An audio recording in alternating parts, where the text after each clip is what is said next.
Bonjour à tous. Voilà, on est où là? On est à l'écurie de Ankaela pour faire un petit reportage. Tu crois pas qu'il nous manque un truc là? Bah oui, les chevaux. Mais bien, on va aller chercher les places à la générique.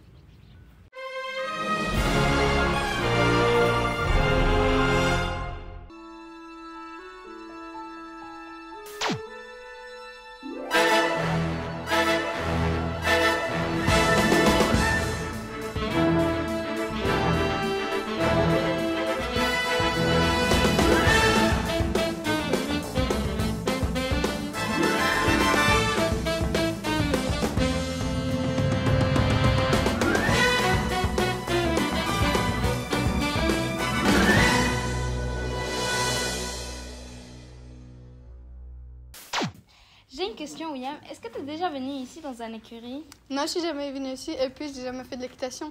Ben, on se retrouve avec Marilou pour en savoir plus. Pourquoi l'écurie s'appelle Ankaela? L'écurie elle s'appelle Ankaela parce que c'est un ancien lit de la Garonne. Donc il y a beaucoup de cailloux sur tout le site. Et Ankaela ça veut dire sur le caillou. Voilà. À quel âge le cheval peut commencer à travailler? Alors les chevaux ils sont débourrés entre 3 et 4 ans en fonction de comment ils grandissent. Donc quand ils ont un corps qui leur permet de commencer à travailler, à supporter un cavalier. Donc c'est en général entre 3 et 4 ans. Pourquoi aimez-vous l'équitation? Alors moi j'aime l'équitation, j'ai commencé à 3 ans et demi, donc j'ai jamais arrêté et c'est une passion qui grandit de plus en plus, notamment avec la relation avec l'animal. Ce sont des animaux qui nous le rendent vraiment très bien, ils sont vraiment très très sympas. Et c'est une passion très prenante, donc ça prend du temps mais c'est vraiment génial. En tout, combien avez-vous de chevaux et des poneys? Alors en tout avec les box et les prés, on a environ entre 60 et 70 chevaux et poneys. Quelles sont vos différentes activités? Alors aux écuries, on a plein d'activités différentes. On fait essentiellement de la balade à cheval, donc dans la forêt de Bouconne. On fait aussi du saut d'obstacles. On fait du dressage, on fait plein de choses différentes. Il y a un cavalier de spectacle aussi qui vient donner des cours le lundi soir. On fait aussi de l'équithérapie et on accueille des publics donc divers et variés, donc que ce soit des enfants à partir de 2 ans avec les cours bébé poney et les initiations poney, jusqu'à des adultes et aussi des personnes handicapées. Comment choisissez-vous les prénoms des chevaux? Alors chaque année il y a une lettre, donc cette année c'est la lettre N. Donc dans les 3 poulains qui sont juste derrière, on a Nevada, Noix de Coco et Night Fever. Alors le nom du cheval ou du poney il se choisit en fonction de nos envies, tant qu'on respecte la première lettre de la lettre de l'année. Et là pour les poneys, on a choisi d'avoir que des noms entre guillemets de bonbons. Donc on a Tagada, Crumble, tout ça. Et là du coup la petite va s'appeler Noix de Coco pour rester dans le thème de la nourriture. Combien de naissances avez-vous par an? Alors ça dépend des années. L'année dernière je crois qu'il y en a eu 2. Et là cette année on en a 3. Combien êtes-vous dans l'écurie? Alors dans les écuries, en comptant les monitrices, la directrice et les palefreniers, on est entre 5 et 6. Jusqu'à combien les chevaux peuvent vivre? Alors ça dépend de leur physique, ça dépend du travail qu'ils ont fait toute leur vie. Mais en général, ils partent à la retraite, donc ils arrêtent le travail à partir de 20 ans à peu près, voire plutôt pour les chevaux qui ont fait beaucoup de sport.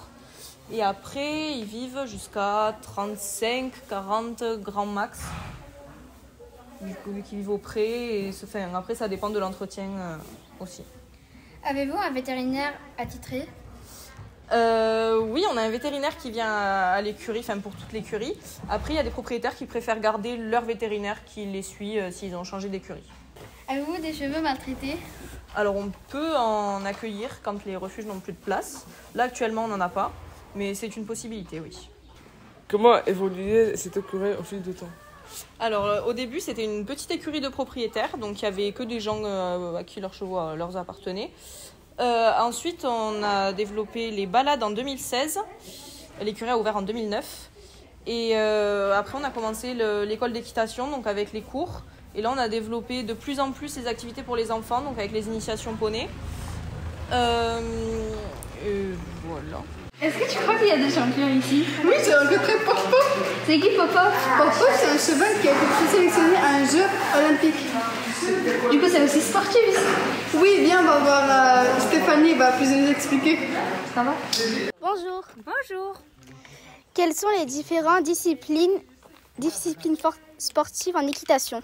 Alors, il y en a beaucoup. Ensuite, il y a 4 disciplines olympiques. On va avoir le dressage, on va avoir l'obstacle et on va avoir le concours complet. Le concours complet, dedans, il y a le mélange du dressage, de l'obstacle et du cross. Et ensuite, on a d'autres disciplines équestres. Donc, on va avoir la voltige, où c'est un genre de gymnastique à cheval, avec un petit spectacle et de la musique. On va avoir l'attelage. L'attelage, donc, c'est le cheval qui tire une calèche. On appelle ça une voiture, d'ailleurs. On a en sport d'équipe, on va avoir le horseball, où c'est un mélange de basket et de handball, où en fait, on est à cheval. On a une sangle pour ramasser la balle qui est par terre. On a le pony games aussi, où c'est en équipe. Le pony games, c'est plein de petites épreuves. Ça peut être un slalom, un drapeau à ramasser, des gobelets à placer. Qu'est-ce qu'on a d'autre encore? On a l'endurance. L'endurance, c'est plus comme une course sur le long terme. On va avoir les courses aussi. On a tout ce qui est équitation de travail. Et ensuite, il y a toutes les nouvelles disciplines comme l'éthologie, c'est plus de l'équitation basée sur le comportement du cheval. Et il y a plein d'autres petites disciplines qui en découlent, mais voilà, c'est les principales qu'on a. Avez-vous des chevaux de compétition dans votre écurie? Oui, on a des chevaux, donc c'est surtout de propriétaires qui font de la compétition d'obstacles en amateur et en club. Donc c'est des épreuves qui peuvent aller de 90 cm jusqu'à 115 cm. Comment détectez-vous des chevaux de compétition? Alors c'est en fonction de la race aussi surtout. On va avoir le selle français, l'anglo-arabe, des chevaux qui sont assez performants au début, qui ont des facilités. Et ensuite, en fonction du travail qu'on a, ils peuvent être un peu plus entraînés et un petit peu plus toniques. Avez-vous déjà participé à des compétitions? Oui, quand j'étais en formation. Donc c'est des compétitions amateurs. Ça allait jusqu'à des compétitions 1m10, 1m15. Y a-t-il un cheval dans cette écurie qui vous rend fier? Je pense qu'ils me rendent tous fiers. Parce que c'est déjà un métier passion. Et du coup, que ce soit chevaux de compétition et chevaux d'école aussi, je suis un peu fière de tous. J'ai pas un en particulier. À combien de km/h peut courir un cheval de compétition et à quelle hauteur peut-il sauter? Alors, ça va être différent cheval de compétition et cheval de course. Un cheval de course, ça peut aller jusqu'à 60 km/h. Un cheval de compétition, en fonction du sport à laquelle il fait, c'est endurance, concours complet ou obstacle, ça va varier entre 30 à 50 km/h. Avez-vous des cavaliers de compétition? Et oui, si on a les chevaux, on a les cavaliers qui vont avec. En principe, c'est chevaux de propriétaires, donc c'est les propriétaires qui ont leurs chevaux et on les emmène en compétition. Merci, au revoir. Au revoir.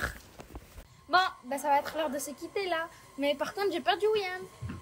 Désolée, je suis là, j'étais en train de faire un cadeau à Popof. Mais regarde, il t'a fait un cadeau, c'est un fer à cheval. Ils disent que ça porte bonheur. Bon, merci, mais on y va là, c'est 17h30. Attends, je fais un dernier câlin à Popof et on part. Au revoir.